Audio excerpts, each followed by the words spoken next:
Frankly, I'm somewhat wary of homes that have been completely stuccoed, unless they're newer homes, but mainly because stucco can hide almost everything, including large cracks in the brickwork, if settling caused some structural problems of some kind.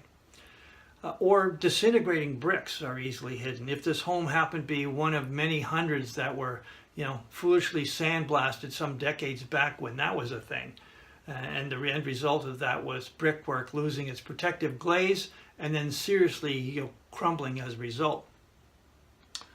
One of the latest exterior decorating themes is painting brick homes, and some of them do look amazing.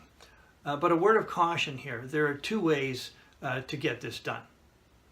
There's the DIY, do-it-yourself approach, using paint that an owner acquires on his own and applies himself or herself. And there's the professional contractor approach that comes with maybe a 10-year warranty or 15-year warranty. And the warranty is available because these licensed contractors use a special breathable paint that allows moisture to escape from the brick. And they do a very thorough job. The DIY approach is, in my opinion, highly questionable for a few reasons. It can look fabulous for a couple years, and then if not applied properly, the paint can start to bubble and peel. And you see some of these in your travels around the city, or at least I do. And it's a big mess and a big problem, because now the home is covered in a poor quality paint, or paint that was poorly applied.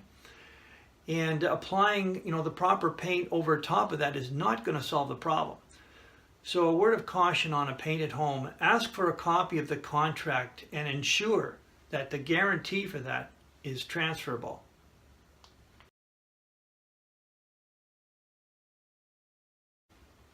The last point I'd like to cover is apartment rentals, rental units. This is of course not restricted to 100-year-old homes at all, but because of the high cost of old Toronto homes, many homeowners look to rental income to help cover their mortgage. So I thought it'd be important to include a few points here in this video.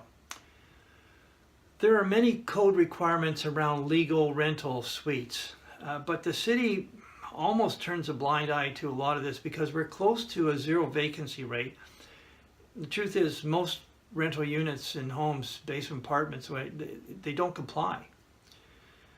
But there are some serious issues to be looked at with regards to safety, mainly around fire protection and egress.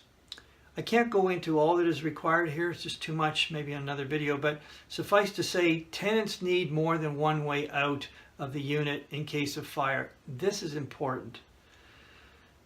Safety first, of course, but also factor here is that not having this can affect your ability to get home insurance. Another reason to have that as a condition in your offer if there's a unit there.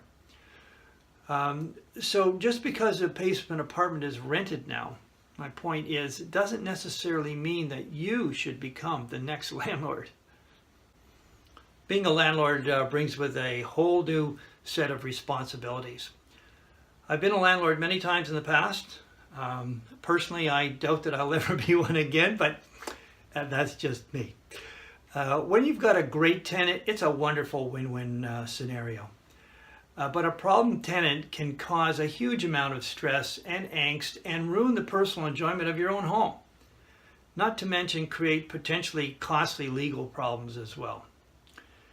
With the high cost of Toronto homes, having a rental suite for additional income to cover your mortgage is very appealing. And it might be the perfect way for you to go. But I do like to suggest to my clients that they become familiar with the new Residential Tenancies Act in Ontario before making a commitment to be a landlord.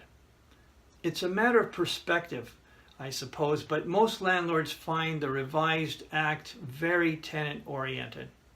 Always your call, of course, but do be 100% clear about what you're committing to before you buy a home and sign a lease with a tenant, or assume an existing tenant.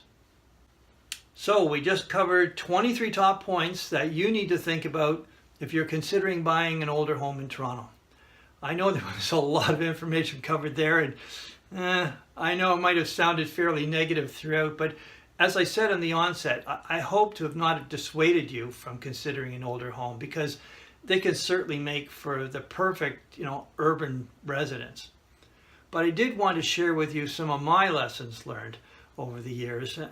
There are many more actually, but this video was long enough as it was. Can owning and renovating an older home be challenging? Certainly can. But the results can also be spectacular. And literally thousands of others have done this. So you can too. In summary, my bottom line is, don't rush into a purchase without doing your homework.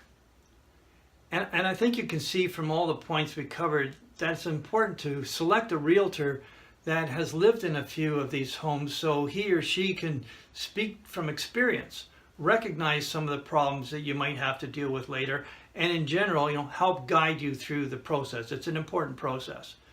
The end result could be an amazing home in the core of the city that is the envy of all your friends and a significant financial asset. So please take a moment to let me know your comments below. What are your thoughts on buying an older downtown Toronto home? Does it still excite you? Or did some of my FYIs perhaps frighten you off? If so, that's not a bad thing either, because that would mean that I gave you some important information that you weren't aware of and perhaps prevented you from making a purchase that later you would have been unhappy with.